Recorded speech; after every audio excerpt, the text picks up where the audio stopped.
Hello viewers, I'm Nikita. I'm Kinera and we are from the Chick Mantra. Hope my previous video మీకు నచ్చింది అనుకుంటున్నాము. So ఈసారి మేము hair styling tips 3 simple hair styling tips తో వచ్చేసాము.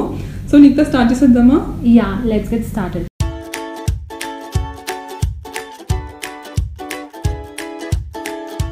So first hair style వచ్చేసరికి bounce at the bottom.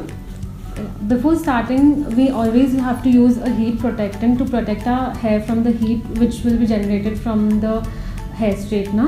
So let's start చేసేద్దాం. So first హెయిర్ని కొంచెం పార్ట్ తీసుకొని జస్ట్ లిటిల్ లైట్గా స్ప్రే చేసుకొని అండ్ కొంచెం లైట్గా బ్రష్ చేసుకొని కిందన కొంచెం బౌన్స్ కావాలి, కొంచెం వాల్యూమ్ కావాలి కిందన బాటమ్ ఎండ్స్ దగ్గర అనుకుంటే కనుక కొంచెం ఇలా స్ట్రైట్ చేసి కిందకు వచ్చేసరికి జస్ట్ ఇట్లా లైట్గా టర్న్ ఇవ్వండి. So and you'll get this bounce in the bottom. So second hair style వచ్చి పార్టీ వేర్కి కానీ ఎక్కడికైనా ఫంక్షన్స్కి కానీ వెళ్ళాలనుకుంటే కర్ల్స్ చేసుకోవచ్చు. కర్ల్స్ కోసం స్పెషల్గా కర్ల్ కొనాల్సిన అవసరం లేదు, మీరు అది స్ట్రైటర్తోనే చేసుకోవచ్చు. అది ఎలా చేసుకోవచ్చో చెప్తాను ఇప్పుడు. సో ఇలా మిడ్ ఎండ్స్ నుంచి ఇలా స్లోగా ఒక బెండ్ చేస్తూ స్లోగా కింద వరకు తీసుకురావాలి.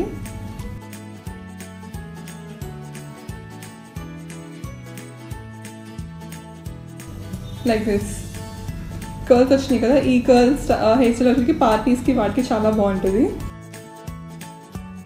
సో థర్డ్ హెయిర్ స్టైల్ వచ్చేసరికి లూజ్ కర్ల్స్ అనమాట. ఇది ఎవ్రీడే స్టైల్కి చాలా బాగుంటుంది. లైక్ కాలేజెస్కి కానీ ఆఫీసెస్ కానీ ఈ స్టైల్ ట్రై చేయొచ్చు. ఈ స్టైల్ ఎలా చేయాలో చూపిస్తాను.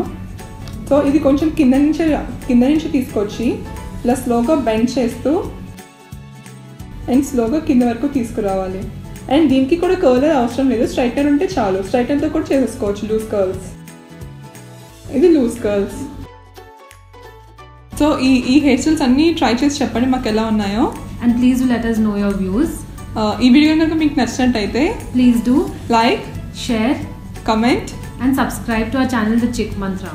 And the handles to the Facebook and Instagram are given below.